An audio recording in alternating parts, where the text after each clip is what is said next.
Hi வணக்கம் எல்லாருக்கும். வாங்க இன்றைக்கி திங்கக்கிழமை என்ன சாப்பாடுன்னு பார்ப்போம். கொத்தரிசி சோறு,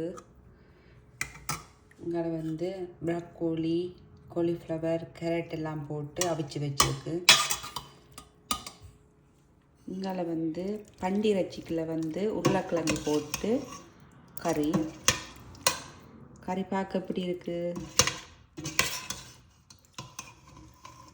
நிறைய உருளைக்கிழங்கு போடு, என்னடா அந்த வீட்டை எல்லோரும் விரும்பி சாப்பிடுவினம்.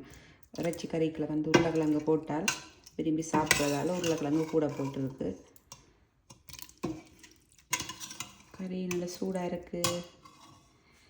இங்கால எனக்கு குஸ்குஸ், அதை நான் என்ன செய்கிறேன்னு சொன்னால் கொஞ்சம் நல்லெண்ணெயில் கடலைப்பருப்பையும் போட்டுட்டு வெங்காயம், கேரட், குடமிளகாய், மிட்டது என்ன போட்டு நான் கோவாயம் போட்டுட்டு 2 சித்திர மிளகாயம் போட்டுட்டு கருவேப்பிலையும் போட்டு நல்லெண்ணெயில் தாளிச்சிட்டு நேட்டியான் கடலை கறி கொஞ்சம் இருந்தது, அதுவும் போட்டு நான் கிடைக்க தெரியும். இந்த கடலை கறியையும் கொஞ்சம் போட்டு நல்லா கலந்துட்டு குஸ்குஸையும் போட்டு பிரட்டி எடுத்து நான் அதோட இங்கால கோழி ஏர் ஃப்ரைக்க வச்சு நான்.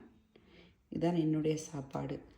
இன்றையோட சரியாக ஒரு கிழமை நான் சோறு சாப்பிட மாட்டேன். மிட்டமடி அந்த இறைச்சிகள் குஸ்குஸ் அதுகள் சாப்பிடுவேன். இது சோறை விட கொஞ்சம் கலோரி குறைவு, அப்போ அதால் இது சாப்பிடுவேன். கறி சாப்பிட மாட்டேன். இன்றைக்கி பண்டிரச்சி நோம்பலாக சாப்பிடுவேன், வேண்டாம். இது எனக்கு சோறோடு சாப்பிடத்தான் இந்த கறி நல்லா இருக்கும். அதனால் எனக்கு ஏர் ஃப்ரைக்கு கோழி வச்சு நான்